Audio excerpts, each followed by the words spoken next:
Cuando son las 5:42 en la costa este de los Estados Unidos, las Naciones Unidas ha advertido que Venezuela necesita ayuda para salir de la crisis política que padece. La representante de los Estados Unidos, por su parte, Nikki Haley, ha pedido al organismo actuar en relación a los atropellos y abusos por parte del gobierno de Nicolás Maduro. Ha advertido a Caracas que si no es capaz de resolver la grave crisis interna y resguardar las garantías fundamentales, debe renunciar a su asiento en el Consejo de los Derechos Humanos.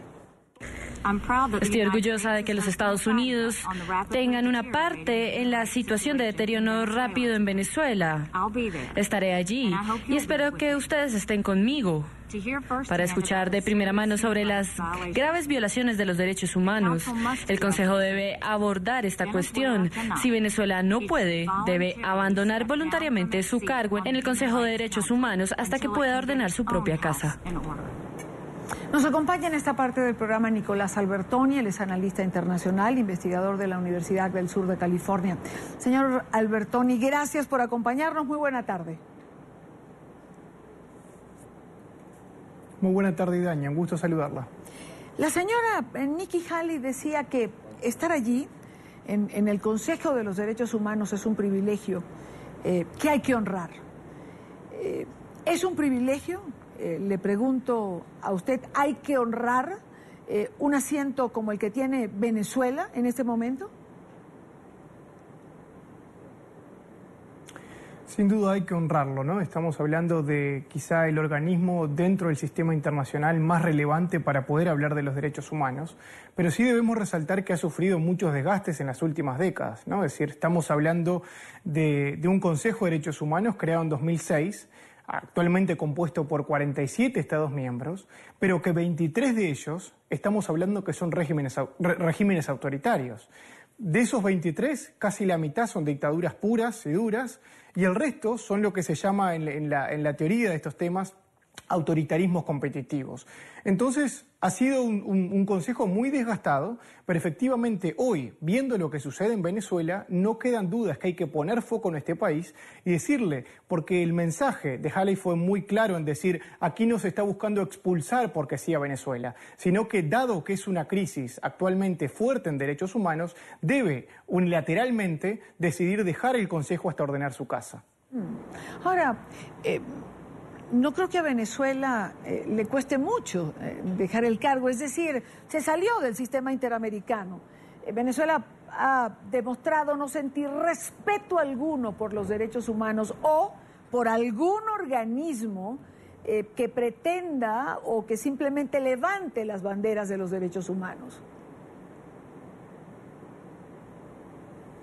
Sí, estamos hablando de un gobierno como el de Nicolás Maduro ya arrinconado, ¿no? Es decir, con todo un sistema internacional poniendo focos en Venezuela, algunos más vehementemente haciendo denuncias directas, como lo han sido algunos, pero lamentablemente pocos países de América Latina, y claramente en la OEA el secretario general Almagro ha sido muy fuerte en esta lucha.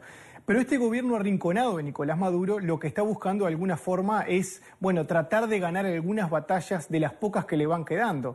Y quizá el gobierno de Nicolás Maduro ha visto como ganar salir del sistema interamericano, vamos a decir, sistema internacional interamericano, pero es muy débil lo que está sucediendo y salir del Consejo de Derechos Humanos los dejaría totalmente aislados. O sea que, pero más allá de lo que puede hacer este gobierno, el tema es denunciar, dejar constancia en el tiempo que están sucediendo las cosas, que estamos claramente ante una violación de los derechos humanos y los consejos, ya sea internacionales o interamericanos, que tienen que responder a esto, deben dejar denuncia constatada en el tiempo que esto está sucediendo. Eso sí, déjeme decirle, Idania, aquí lo que estamos viendo es un sistema internacional que está apagando un incendio. Es decir, ya una crisis dada. Esto había que denunciarse mucho antes. El sistema internacional actual no está ideado solamente para apagar incendios, sino para prevenirlos. Y lo que estamos viendo hoy, estos manotazos de alguna forma que trata el sistema internacional, es de alguna forma de consecuencias de años de silencio. Pero las denuncias tienen que haber llegado mucho antes. Es la consecuencia de años de silencio. Ahora, señor Albertoni, ¿Por qué ese silencio durante todos esos años? Es la pregunta que muchos nos hacemos. Es decir, quizás los medios o el periodismo comenzó a denunciar hace muchos años atrás, lo hizo la oposición venezolana, habían pruebas sobre la mesa. Lo que hay ahora es un desbordamiento de la situación, pero lo que insistimos es preguntar, ¿por qué tantos años de silencio?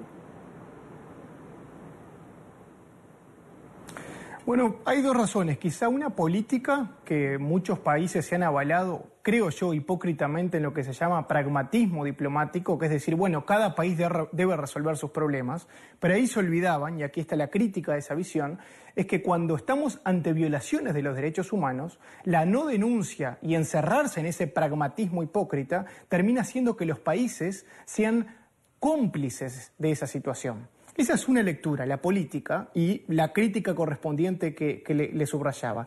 La segunda es económica y yo creo que van a pasar algunos años y vamos a poder ver claramente lo que fue esta América Latina, que de alguna forma fue comprada en muchos casos por un petróleo alto de las últimas décadas, que en gran medida pudo haber acallado a muchos gobiernos por la gran billetera que tenía en aquel entonces el presidente Chávez. Eso hizo de alguna forma de generar algunas cuentas a pagar en el futuro y una de ellas puede haber sido el silencio de esos países. Repito, esta segunda es económica, es una hipótesis, yo creo que en los próximos años se van a develar más claramente, pero la primera es clara. Muchos se han avalado en decir de que cada país debe resolver sus problemas. Cada país debe resolver sus problemas si estamos hablando de una crisis económica o política, pero no cuando hablamos de una crisis de derechos humanos y una crisis humanitaria. Nicolás Albertoni, analista internacional, investigador de la Universidad del Sur de California. Un gusto haberle tenido estos minutos en NTN 24. Para mí también, Idania, un gusto. Muy buena tarde.